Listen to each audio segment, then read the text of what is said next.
Hi, welcome to the channel. I've got a quick one for you today.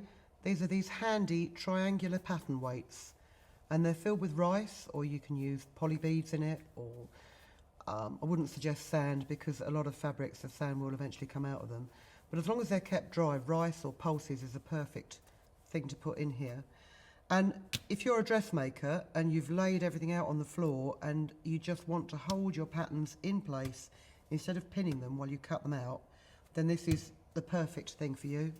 And if you're not a dressmaker, they're still quite perfect for, I'm not even going to attempt to juggle, but they're great little juggling bags. Or even, you know, just if you need a weight to hold something else down, they're really handy and they're really easy to make. So I'm just going to pop these here. And to start with, you want a rectangle of fabric. The rectangle of fabric can be any size you like, as long as it is twice as long as it is wide. These are 14 centimetres, that's not a lie, they're 19 centimetres long by just under 10 wide.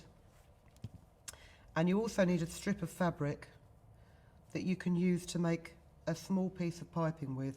And you want that, you don't really need that longer than about 12 centimetres, so I'm just going to trim that off. And I'm going to make the piping first of all, because you need to include it in the seams of your bag. So fold it in half right sides together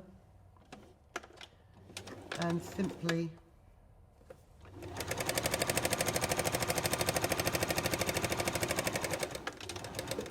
run a seam down the two edges to join them together.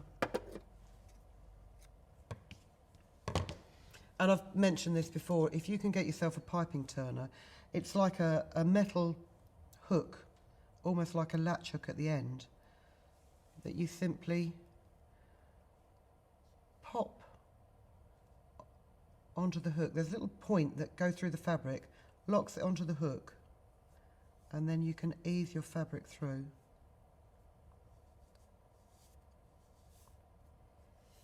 To turn your piping the right way out.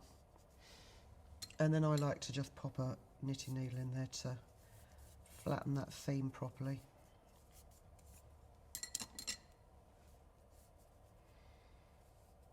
Put the seam to the middle, fold it in half, and then I'm just going to run over those ends just to hold them, tack them almost, so that they don't come apart when I'm including it in the bag. So take your rectangle of fabric, fold it right sides together and pin the two ends. And then just before you pin the top, if you take your loop, pop it in there so that it sits inside the top fold, and just pin it in place.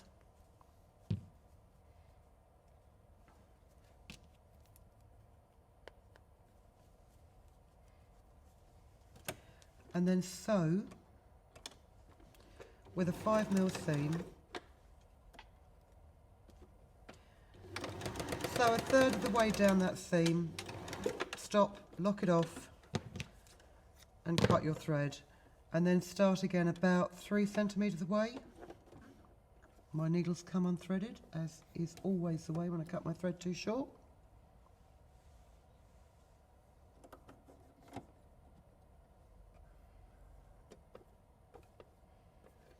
Just pop that under the foot and watch it come unthread. I'm such an idiot. Years ago, when they taught domestic science at high school, my domestic science teacher said to me, always make sure that your top thread is firmly secured under the foot before you start sewing. And I didn't listen to her then, and I don't listen to her now.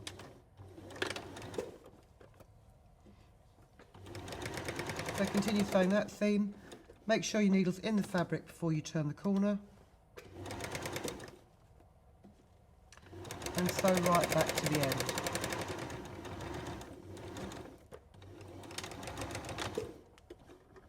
and lock it in well so that you're locking that loop in at the same time. And then what you need to do is, rather than sew across the bottom end so it makes a parcel, open it up. Well, actually, before you open it up, just finger press where the centre of that seam is and manipulate it so that this seam that you've sewn here lines up with the centre point. And then stitch right across the bottom.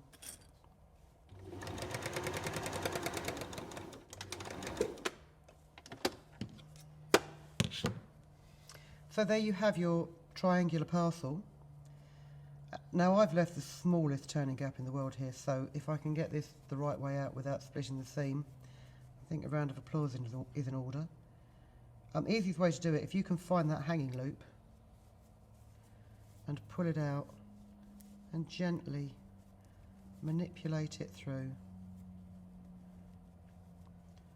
just bit by bit, so that we don't rip the seam, because I don't like ripping the seam.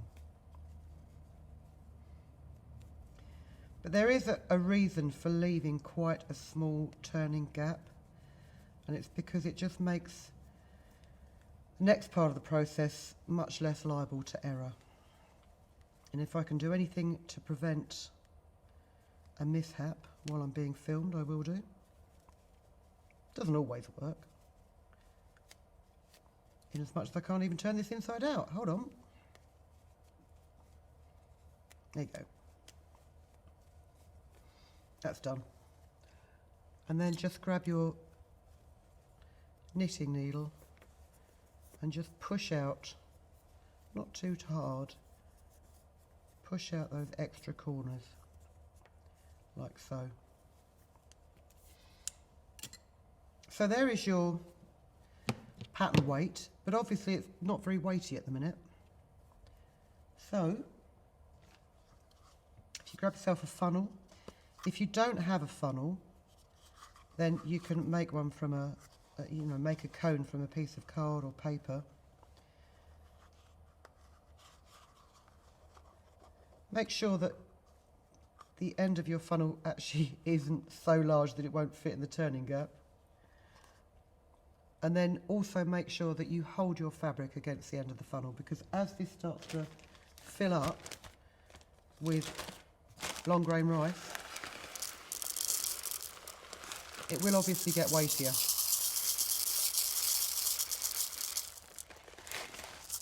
Don't overfill it. Try a bit more. I mean, depending on the size of the pattern, the bag that you've made, I reckon a single person's portion of rice will fit in there. Bit more for luck.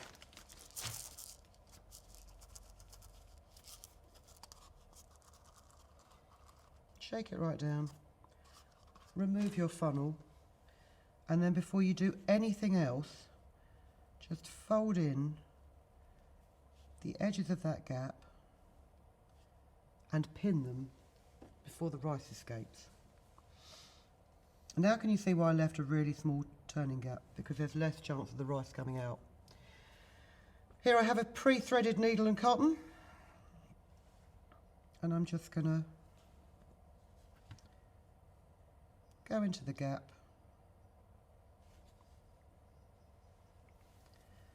and over sew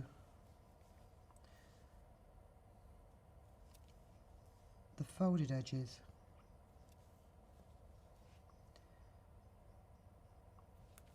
If you wanted it to look a little bit neater, you would use the same colour thread as your fabric, but as I think I've said many a time before, I tend to use white cotton on most things because it's easier sometimes to show people what I'm doing, and so they can see the stitching line.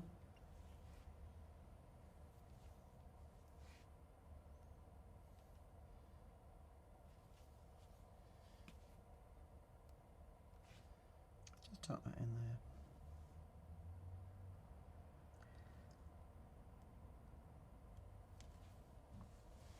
and fasten it off.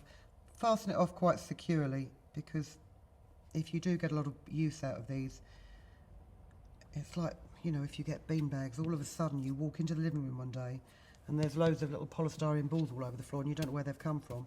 This will be the same with your rice-filled bags. So there you go, very simple to make. Little tiny rice bags. Another good use for them actually as well is if you've got a picnic or if you've got a garden party and you've got tablecloths on the table and it's a bit windy, you can always peg these to the corners of your tablecloth just to weight them down. They're just heavy enough to stop things being blown away. But pattern weights, juggling balls, outdoor picnic weights, call them what you like, very easy to make, and it's another way of using up odd bits of fabric that are in your stash that are too pretty to throw away, but there's not enough of them to do anything else with. Hope you like that. Hope you'll come and see us again very, very soon. And until then, thank you very much for watching. Take care. If you've been inspired to create, please share your makes with us in the comments section below. And if you've enjoyed videos by the Crafts channel, hit the like button. Want to see more of us? Then click subscribe. See you next time.